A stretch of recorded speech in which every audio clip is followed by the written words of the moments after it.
kita masuk kepada fase yang berhadapan. Kalau dalam istilahnya para ahli itu namanya konfrontasi gitu. Guru ini nggak pernah masuk kok ada gitu. Iya, tapi dapat insentif gitu. Tapi dapat insentif Iya. dan itu di sekolahnya sendiri gitu. Jadi dia melaporkan temennya sendiri.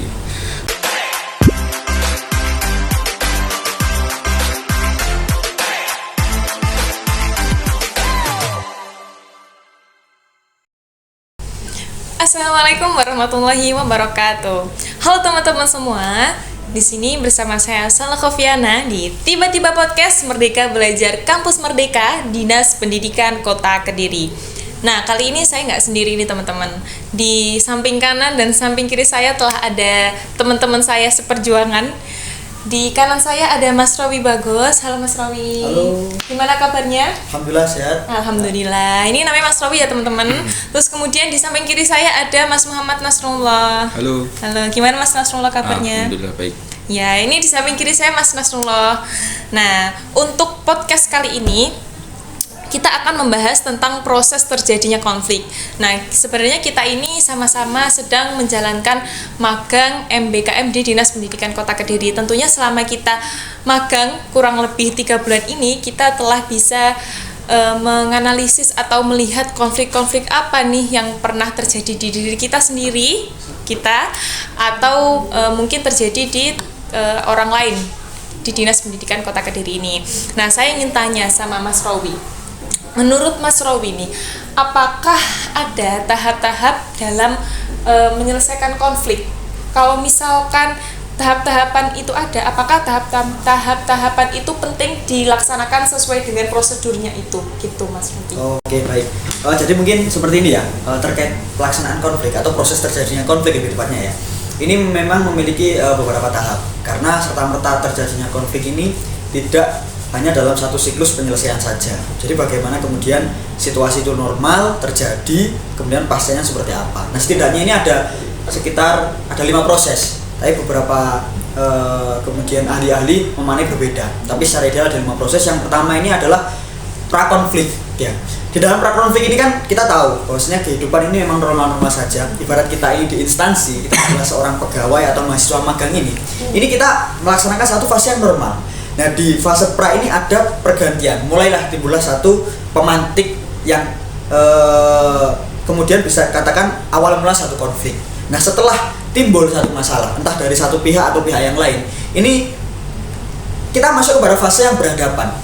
Kalau dalam istilahnya para ahli itu namanya konfrontasi gitu. Jadi konfrontasi kan secara makna itu adalah berhadapan-hadapan. Jadi mulai fase kedua ini bagaimana pihak entah individu antar kelompok atau kelompok antar kelompok itu berhadapan-hadapan. Berarti masuklah kepada krisis. Jadi setelah berhadapan-hadapan memang benar mereka merasa bahwasanya antar satu sama lain itu punya satu masalah. Satu sama lain itu kayak selek gitu. Itu mulai sampai kepada krisis-krisisnya. Jadi mulai pada puncak konfliknya seperti apa itu sudah terlihat jelas. Bagaimana kemudian satu pihak dirugikan, satu pihak memberikan dominasi yang besar. Baru setelah adanya satu krisis baru beralih kepada akibat. Akhirnya akibatnya apa? Akibatnya ada satu yang dikalahkan, ada satu yang merasa terpojokkan. Akhirnya efek-efek itu muncul antar individu atau kelompok yang bersinggungan dalam konflik itu. Baru yang terakhir ini ada pasca konflik. Di sini biasanya para manajer ya, karena kita ini membahas mengenai manajemen konflik dan kita adalah calon-calon manajer, calon-calon leader ini proses penyelesaiannya ada di situ. Jadi orang-orang manajer, orang yang punya kewenangan atau antar pihak itu juga bisa itu kemudian menyelesaikan konflik itu dengan baik. Apakah menggunakan strategi pendekatan kompetitif atau menggunakan satu strategi kolaboratif atau akomodatif dan sebagainya. Nah, di situ kemudian masuk yang namanya tahap paling terakhir yakni pasca konflik seperti itu. Oke, kalau menurut Mas Rawi nih, dari tahapan-tahapan yang telah Mas Rawi jelaskan tadi, apakah semua tahap itu dirasa penting dalam sebuah konflik, adanya konflik gitu? Ya. Jadi terlepas penting atau tidak, sebenarnya proses terjadinya konflik itu memang terjadi. Jadi karena kita berbicara proses, ibarat kita melaksanakan satu kehidupan. Kalau kita mau ngantor, mandi dulu, sarapan, terus berangkat, itu proses yang memang harus dijalankan. Jadi terlepas penting atau tidak, itu pasti terjadi secara memang harfiahnya manusia. Karena kan terciptanya satu konflik ini karena adanya perbedaan. Biasanya adanya perbedaan latar belakang. Akhirnya muncul satu permasalahan, satu perspektif yang berbeda satu sama lain sehingga muncul konflik. Jadi seperti itu. Memang terlaksana memang prosesnya itu seperti itu. Memang prosesnya seperti itu Ya, ya. Sebenarnya nggak bisa dikatakan penting. Ya betul. Tapi memang prosesnya seperti itu. Baik, kalau menurut Mas Nasrullah nih, untuk yang dijelaskan Mas Rawi tadi tahapan-tahapan itu menurut Mas Nasrullah bagaimana tanggapan Mas Nasrullah? Sebenarnya tadi benar yang dikatakan Mas Rawi itu kan di Dinas Pendidikan khususnya bagian saya ya, bagian ketenagaan itu kemarin itu ada beberapa guru, ini kan termasuk konflik yang cukup krusial karena masalah keuangan. Iya. Nah, jadi kita itu kan ada program insentif untuk guru-guru. Nah, ini ada salah satu guru penggerak di sebuah sekolah itu mengatakan kalau loh guru ini nggak pernah masuk kok ada gitu. Iya, tapi dapat insentif gitu. Tapi dapat insentif Iya. dan itu di sekolahnya sendiri gitu. Jadi dia melaporkan temennya sendiri. Nah, itu setelah kita telusuri akhirnya ternyata memang kepala sekolahnya itu memiliki perbedaan kasta sosial dengan guru penggerak tersebut. Jadi akhirnya kan gimana ya? Itu menjadi eskalasi yang besar karena seharusnya itu kan diselesaikan di sekolah. Iya. Tetapi sampai oleh guru penggerak itu dilaporkan ke Dinas Pendidikan. Jadi akhirnya ini menjadi konflik yang tidak terselesaikan dengan baik. Nah, artinya ada tahap-tahap proses tersebut yang seharusnya bisa diredam di salah satu proses seperti proses sebelum eskalasi yang lebih tinggi, akhirnya malah lebih buruk lagi, membuat lebih buruk lagi.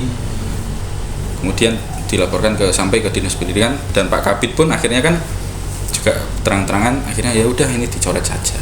Jadi sebenarnya hal tersebut bisa dihindari dari tahap-tahapan itu di salah satu tahap yang kemudian nanti bisa didinginkan dulu di tahap-tahap itu, kemudian bisa pasca konfliknya itu bisa terjadi kesepakatan yang lebih baik di antara kedua belah pihak. Ya. Gitu. Jadi tadi itu tentang insentif guru. Iya. Itu terjadi di luar dinas ya, Mas? Di luar Dinas Pendidikan, tapi kan tetap ada hubungannya dengan kita karena yang memberikan itu kan kita.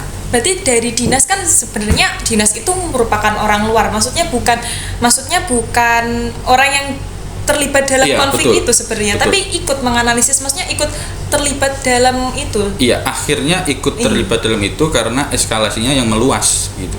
Akhirnya kan ada orang yang melaporkan, kemudian kita juga harus bertindak. Kalau ada laporan kan kita harus bertindak. Berarti sebenarnya itu konflik itu terjadi walaupun itu antar dua orang aja, itu bisa melebar sampai mana-mana Bisa ya, melebar tingkatan yang lebih tinggi lagi. Tapi memang seru problematika yang kemudian dimunculkan atau konflik yang dimunculkan karena ranahnya ini sudah tidak hanya tahap yang seharusnya diselesaikan di satu kelompok tertentu, dalam hal ini sekolah, tapi akhirnya ranahnya kepada pihak eksternal, kepada instansi yang menaunginya di Dinas Pendidikan. Sebenarnya kalau dibicarakan konflik seperti itu ya memang masuk dalam proses apa yang kemudian kita bahas awal tadi ya. Tapi akan menghasilkan satu solusi di pasca konflik juga serba salah karena belum tentu yang benar-benar disampaikan oleh guru yang terkena konflik itu tadi memang selaras dengan apa yang ada di lapangan, dengan apa yang disampaikan di dinas juga begitu. Jadi memang benar yang disampaikan Mas Nasrullah, seharusnya memang kepala sekolah yang memiliki tanggung jawab tinggi melakukan pengawasan dan supervisi itu untuk menyeleksi betul-betul sebelum masuk ke Dinas Pendidikan, kiranya seperti itu. Nah, kan tadi kepala sekolah harus sebagai supervisor atau pengawas juga. Ya. Nah, di Dinas Pendidikan itu perlu nggak sih? Karena kan mungkin dari kepala sekolahnya itu udah melakukan pengawasan atau supervisor. Mungkin saja kan kepala sekolah juga bertindak yang mungkin menyeleweng lah. Nah, di dinas ini tentunya perlu nggak sih hal yang sama, melakukan pengawasan tersebut? Ya benar, ya memang perlu, terutama sebelum kita membahas mengenai pengawas ya, di jabatan fungsional yang ada di dinas ini memang seharusnya elemen-elemen penting, terutama pemangku jabatan yang lebih tinggi sehingga punya kewenangan yang lebih tinggi ini melaksanakan pengawasan agar konflik itu bisa di manajerial begitu, bukan agar konflik ini tidak, tapi agar dapat dikelola dengan baik sehingga konflik itu akan memantik satu semangat bagi para pekerja, tujuan-tujuan yang ada di dinas ini akan terlaksana dengan lancar dengan adanya pengelolaan konflik itu gitu. Menyambung dari tadi konflik yang ada di sekolah terus melibatkan kepala sekolah terus akhirnya juga ke dinas. Menurut Mas Rawi ataupun Mas Nasrullah nih, sebenarnya pihak-pihak siapa saja ini yang harusnya terlibat? Maksudnya harusnya terlibat itu harusnya itu ini aja gitu, nggak perlu pihak-pihak lain. Pihak mana yang ini itu harus, maksudnya pihak ini yang hanya perlu ini aja, nggak perlu orang lain gitu. Jadi begini Pak, sebenarnya kan konflik itu kan kita lihat dulu ini masalah problemnya itu asal muasalnya apa. Nah tadi seperti contoh yang saya contohkan tadi ya, itu kan karena ada guru-guru tersebut, guru-guru yang dikatakan oleh guru penggerak tadi tidak, kok ini nggak masuk tapi dapat insentif gitu. Itu ternyata itu teman-temannya atau saudara-saudaranya dari kepala sekolah gitu. Jadi ada kesenjangan sosial kemudian yang kemudian itu membuat akhirnya orang-orang yang tidak ada hubungannya dengan kepala sekolah itu tidak suka gitu. Jadi ini sebenarnya konflik itu terjadi di dalam sekolah, tetapi di dalam sekolah sendiri pun itu sudah antara satu sama lain sudah tidak saling percaya. Akhirnya ini bisa meluas dan bereskalasi keluar. Gitu. Jadi begitu. Jadi kalau ditanya siapa yang harus terlibat dalam ini, cuma ya karena itu sudah berada di lingkup dinas pendidikan ya sudah semua berarti harus terlibat, termasuk dalam hal ini bidang kepegawaian juga kependidikan itu. Ini terakhir nih, saya mau tanya sama Mas Rowi juga Mas Nasrullah.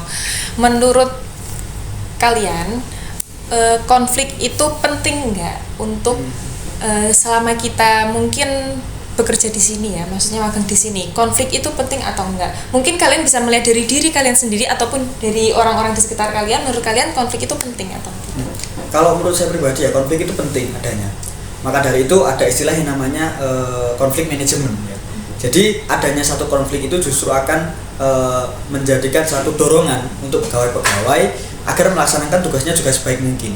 Karena kalau kita berbicara mengenai satu jabatan, satu tugas dan tanggung jawab, dan di situ kita lancar-lancar saja, lurus-lurus saja, itu saya kira malah justru kalau ibaratnya di kita sendiri ya, di manusia ini bosen ya.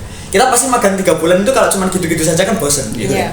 Nah makanya kalau ada satu konflik, ada satu pemantik, ibarat kita makan itu lauknya kita bervariasi, variatif begitu. Asalkan kembali lagi, kalau makan ada aturan khususnya, ada waktunya berapa kali sehari. Di konflik pun juga sama, harus ada satu manajemen yang ditata dan dikelola dengan baik oleh orang-orang yang terkait di situ gitu. Kalau menurut Mas Nasrullah? Betul, tadi saya sama setuju dengan Mas Rowi itu karena konflik ini menstimulus keinginan kita untuk lebih maju ke depan. Contohnya ketika ada masalah kemudian tidak bisa terselesaikan hanya dengan pegawai-pegawai yang ada di sini. Akhirnya kan pimpinan itu mencari pegawai yang bisa diandalkan dalam bidang ini. Akhirnya pegawai-pegawai tersebut berani dan mau untuk belajar dengan lebih baik dan lebih maju lagi. Nah, iya betul teman-teman. Jadi intinya konflik itu penting. Dari tadi yang telah disampaikan Mas Rowi dan Mas Nasrullah, saya kira teman-teman sekalian sudah paham. Nah, mungkin itu saja podcast kita pada hari ini. Terima kasih saya ucapkan kepada Mas Rowi dan juga Mas Nasrullah atas waktunya. Teman-teman sekalian, terima kasih telah mendengarkan podcast ini. Mohon maaf apabila ada kesalahan. Sampai jumpa di lain kesempatan. Wassalamualaikum warahmatullahi wabarakatuh. Waalaikumsalam warahmatullahi wabarakatuh. Tata sosial secara ekonomi gimana? Zombie ya, zombie ye, ya udah, zombie itu,